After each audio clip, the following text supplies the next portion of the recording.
작은 바닷가 마을에 살고 있는 세 자매 사치, 요시노, 치카. 어느 날 세 사람은 15년 전 가족을 버리고 떠난 아버지의 부고를 듣고 장례식장으로 향합니다. 그곳에서 만나게 된 이복 여동생 스즈. 아버지에 대한 미움이나 원망을 뒤로 어쩐지 홀로 남겨진 스즈에게 묘하게 마음이 쓰이는 세 자매. すずちゃん、あなたがお父さんのことお世話してくれたんだよね。 결국 그녀에게 함께 살자는 제안을 하게 되는데요. 一緒に暮らさない？4人で。いらっしゃい。どうかあったでしょう？疲れてない？大丈夫です。 그렇게 새로운 가족을 얻게 된 스즈. はい。 새 언니들의 사랑 속에 제법 잘 적응해 가는 듯합니다. 困ったことがあったら何でも言ってね。はい。ありがとうございます。 하지만 마음 한켠 언니들의 가정을 파탄낸 원흉이 자신의 엄마라는 생각 때문에 마냥 행복하지만은 않죠. お姉ちゃんたちには話しづらいんだよね。お父さんのこと。 그러던 어느 날 세 자매의 친어머니가 나타나는데요. お母さん？お母さん。ああ、ほらほらほら。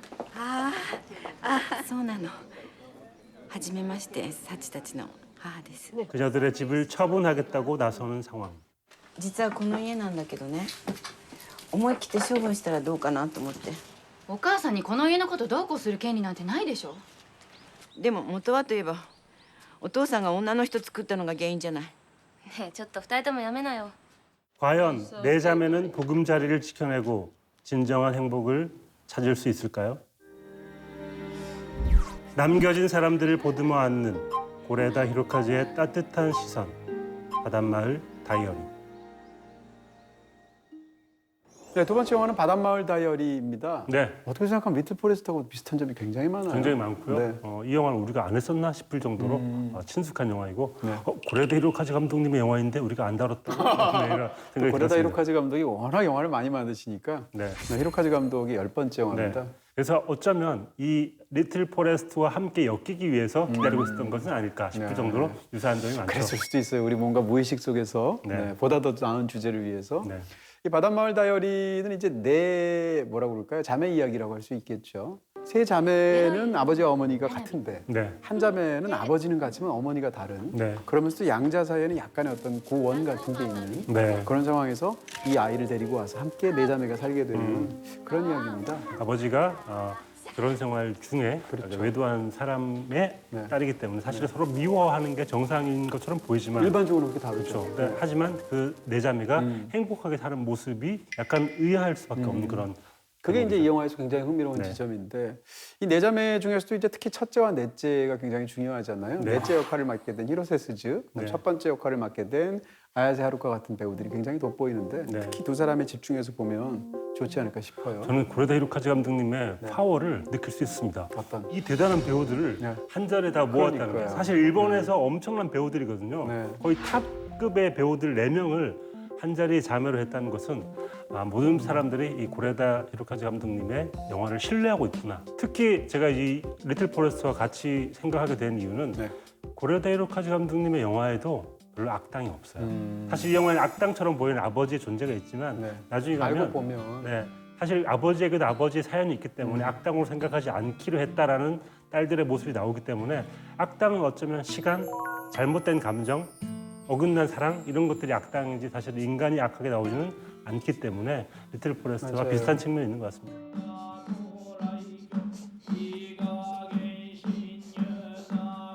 아버지가 돌아가시면서 시작하잖아요. 그래서 아버지가 야마가타라는 곳에서 돌아가셨는데 그러니까 딸들 입장에서는 아버지가 자기를 버리고 우리 가정을 망가뜨리고 갔다라는 그런 어떤 아픔 같은 게 있기 때문에 굉장히 시큰둥한 냉소적인 마음으로 장례식장에 가게 되죠. 네. 근데 놀라운 건 그곳에서 장례식을 하는 동안 마을 사람들이 아버지에 대해서 다 좋게 얘기해요. 私の方がずっとお世話になりっぱなしで。優しい人だったってみんな言ってた。 참 좋은 사람이었다고. 네. 그러니까 이것이 어떻게 보면 어떤 사람들을 어느 측면에서 보느냐에 따라서 양면적인 측면이 있는데 딸들이 보기에는 가정을 망가뜨리셨고 友達の保証人になって借金背負って女の人に同情してすぐどうにかなっちゃうなんて 또 다른 사람들 입장에서는 굉장히 호인으로 보이는 측면도 있었던 거예요. 이 모든 것이 사실은 인물들을 굉장히 입체적으로 만들어주는 거죠. 저는 만화에서나 영화에서나 가장 감동적인 장면이고 저 눈물이 펑펑 나는 장면은 네. 이 세 자매가 장례식장에 갔다가 넷째인 스즈의 얼굴을 보면서 갑자기 すずちゃん鎌倉に来ない？一緒に暮らさない？4人で。行きます。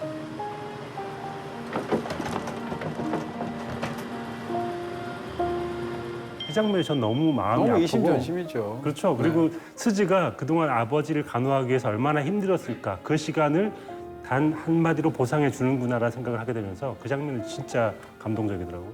우리랑 같이 살래? 라고 했을 때 스즈가 그럴게요. 바로 답을 하고 뛰어가는.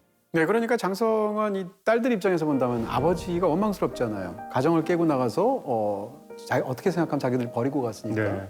근데 엄마도 보면은 약간 좀 무책임한 부분이 있는 것 같고 그런 상황에서 사실은 자식들 입장에서는 약간 엄마도 약간 원망스러운 부분이 있단 말이에요. 네.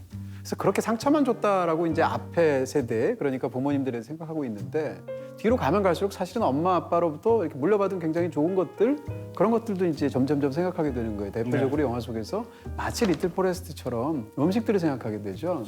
엄마한테는 가만 생각해 보니까 해산물 카레 만드는 법을 배웠고 아빠한테는 잔멸치덮밥을 배웠고 그리고 할머니한테는 또 매실주 담그는 법을 배웠잖아요. 어묵 카레도 있어요. うちのカレーって言ったらこのおばあちゃんのちくわカレーなの。おばあちゃんの味なんだ。 부모님 무조건 주는 사람으로 생각한단 말이에요. 부모님의 삶이 있다는 걸 우리가 자꾸 까먹죠. 근데 이 영화 두 편의 영화 모두 부모님에게는 부모님 삶이 있지. 네. 하긴 그걸 인정해야 되는 거지라는 생각을 다음 세대들이 하게 되는 걸 음식으로 보여주고 있는 것 같아요. 그리고 이제 인물에도 음이 있고 양이 있다는 걸 아까 말씀하셨는데 마찬가지로 음식이나 부모들이 남겨준 것도 비슷한 부분이 있어요. 예를 들면 어머니는 상대적으로 음식을 잘하는 사람도 아니고 좋아하는 사람이 아닌데 そういえばこれがお母さんから教わった最初で最後の料理なんだよね。なんでシーフードかっていうと肉と違って煮込まなくていいから。料理嫌いなあの人らしいんだけどね。 그래서 해산물 카레를 엄마한테 배웠다는 건데 어떻게 생각하면 해산물 카레라는 요리가 갖고 있는 장점과 단점이 사실은 엄마의 장점이면서 단점이에요. 네. ごめんなさい。うちのお母さんのこと。 그런 부분에서 어머니한테 이 받은 어떤 해산물 카레 요리법을 알고 있는 것 자체가 어떻게 생각하면 그런 양면적인 측면이 있는 거죠. 그렇죠. 스즈가 추억하고 있는 잔멸치 덮밥 역시 자매들이 이제 どう美味しい。でしょ生しらすなんか他では食べられないからね初めて？はい。だよね。私嘘ついてた。何？しらす丼。本当は仙台にいた頃よくお父さんが作ってくれてたの。そっか。じゃああれお父さんの味なんだ。 고백의 도구로 쓰이기도 하기 때문에 아버지와의 추억을 말하지 못했던 스즈의 마음 같은 것도 잔멸치덮밥의 아래쪽에 멸치 아래쪽에 숨어 있는 거죠. 그런 면에서 본다면 사실은 이 영화의 가장 중요한 설정. 그러니까 어떻게 생각하면 이쪽 입장만 생각한다면 아이는 잘못한 게 없지만 스즈라는 아이는 어떻게 생각하면 아버지가 다른 여자를 사랑해서 스즈라는 아이가 나오게 됐기 때문에 가정을 파괴한 그런 결과물이라고 볼 수 있잖아요. 본인은 잘못이 없지만. 근데 그런 가정을 파괴한 결과물처럼 보이는 아이를 데려다가 일종의 또 다른 가정을 만드는 거지 않습니까? 그런 측면에서 어떻게 보면 이제 인간과 인간들이 수없이 수많은 관계 속에서 우리는 다 업을 짓잖아요. 불교식으로 얘기한다면. 그런 업을 짓게 되는데 그런 업을 지어나가는 과정에서도 뭔가 선한 고리를 만들어서 그것을 이겨내려는 어떤 그런 것들을 보여준다는 측면에서 이 영화는 굉장히 비범하면서도 또 굉장히 묵직한 감동을 주는 측면이 있죠. 또 하나 쉽게 그렇게 단순하게 시키지 않는 이유는 네. 요시노가 중간에 이런 말을 합니다. 언니한테 お母さんにちゃんとやってるとこ見せたいだけでしょもうほとんど意地じゃん 그럴 때 첫째인 사치가 말을 못합니다. 네. 그런 마음도 있었던 거죠. 네. 인간에게 선행을 베푸는 마음에는 누군가에게 복수하고 싶은 마음도 있고 그 사람을 도와주고 싶은 마음도 있고 하나가 아니라 복잡하다는 거죠. 그런 의미에서 이 영화에서 사치의 마음, 요시노의 반박 이런 것들이 단순한 인간의 마음이 아니라 복잡한 마음을 구현하고 있기 때문에 깊은 영화라고 볼 수 있을 것 같습니다. 네, 사실은 이제 사치가 워낙 그 장녀로서 행동을 제대로 하기도 하고 바른 사람이에요. 私は責任あるもん。こを守る 자기가 사실은 엄마 위치에도 도달하게 되고 아버지 위치에도 도달하게 되는 것이에요. 네. 어떻게 보면 정확하게 하면 아버지랑 사랑에 빠져서 이 가정을 망가뜨리게 만들었던 아버지의 둘째 부인의 위치에 겹치게 되는 건데 사치는 사실은 자기가 굉장히 좋아하는 사람이 있는데 가정이 있는 사람이잖아요. 女房とは別れる。ごめん、急にこんなこと言って。見捨てられないって思うのは仕方ないでしょ。でも結局お姉ちゃんとそういうことになっちゃってんじゃん。それどう優しいの？お父さんと一緒じゃん。弱くてダメな人じゃん。 이 사람과의 관계에서 자기의 위치는 사실상 아버지가 사랑했던 아버지의 둘째 부인의 위치에 접하게 되죠. 네. 그리고 동생이라고는 하지만 사실은 스즈랑 나이 차이가 나기도 하고 실제로 사치가 스즈를 이렇게 보호할 때, 케어를 할 때 보면 엄마 같은 느낌도 있는데 사실은 어머니가 자기들을 떠났을 때의 이 사치의 나이가 지금 스즈의 나이잖아요. 네. 그러니까 스즈한테 이입을 해서 어떻게 보면 자기가 어머니가 떠났기 때문에 실종되었던 자신의 어린 시절을 스즈한테까지 물려주고 싶지 않은 거죠. 그걸 보상해 줌으로써 어떻게 생각하면 스스로의 자기의 과거에도 보상하고 싶어하는 이런 복잡한 마음인데 이런 역지사지의 행동들이나 위치가 사실은 이 모든 것들을 이해하게 되는 네. 원동력이 되는 것이죠. 참 눈물겨운 장면이 네. 사치와 스즈가 매실 주스를 가지고 노는 장면이 있어요. こっちはそっちねのちいやきっと地下の地だね。違うもんぐさっ둘이 장난치면서 노는데 네. 우리가 보기엔 좀 유치해 보이기도 해요. 네. 그런데 그 장면이 어린 시절을 잃어버린 사치와 스즈가 네. 어린 시절로 돌아가서 정말 아이처럼 노는 장면을 생각을 하면 사실 두 사람이 비슷한 처지거든요. 네. 한 사람은 아버지가 떠난 이후에 동생들을 케어했던 거고 스즈는 아픈 아버지를 간병했기 때문에 그렇죠. 어린 시절을 잃어버린 두 사람이 아이처럼 노는 그 장면이야말로 두 사람이 같은 사람이구나를 알게 되는 그런 장면이었던 것 같아요. 네, 매실주스 장면처럼 또 이제 매실주를 담그는 장면도 아, 있잖아요. 그렇죠. 네. 네. ねほら見て大きい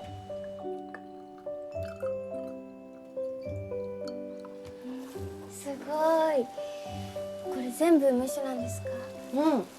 그 장면에서 이제 매실주를 처음 만들고 처음 마시다 보니까 취하잖아요, 스즈가. 근데 스즈는 굉장히 어른스러운 아이잖아요. 걔가 어른스럽다는 것 자체가 사실은 상처의 반영이기도 한데 그런 면에서 이 스즈가 취한 상태에서 약간 주정하듯이 자기 아픈 속내를 처음 드러낸단 말이에요. 陽子さんなんて大嫌いお父さんバカ 그런 것 자체가 이 매실은 어머니가 처음 태어나셨을 때 기념해서 마을에 집에다가 심었던 그런 나무지 않습니까? 네.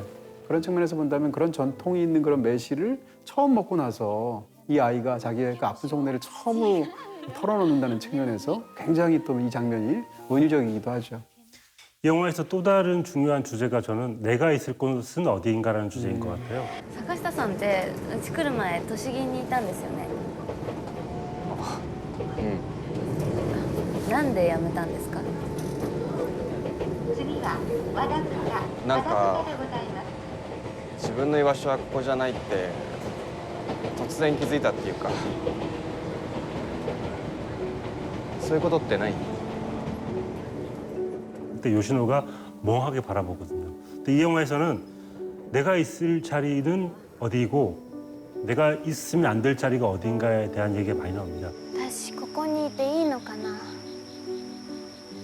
仙台にいる時も山形にいる時もずっとそう思ってた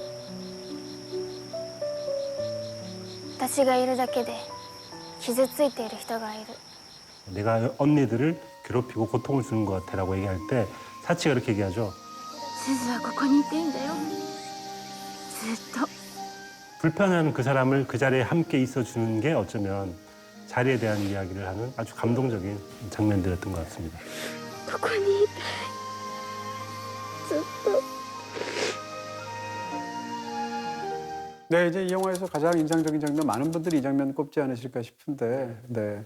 첫째인 사치가 막내인 스즈를 데리고 높은 곳에 올라가죠. 네. 네, 가마쿠라에 있는 해안절벽 같은 곳에 가서 사실 이제 어린 시절에 추억이 있는 곳이잖아요. 아버지가 종종 이곳을 데려왔는데 스즈 역시 자기가 자랐던 그 야마가타에서 높이 올라갔던 아버지가 데려갔던 곳이 있어요. 그렇죠. 이 두 개가 통하면서 사실은 아버지가 야마가타로 떠났지만 가정을 버리고 가마쿠라의 가정 혹은 아이들을 굉장히 그리워했구나라는 걸 추측하게 하는데 네. 어찌됐건 이 가마쿠라의 높은 데 가서 두 사람이 이제 소리를 지르면서 자기 그동안 너무 예의 바라서 내쏟지 못했던 원망을 털어놓잖아요.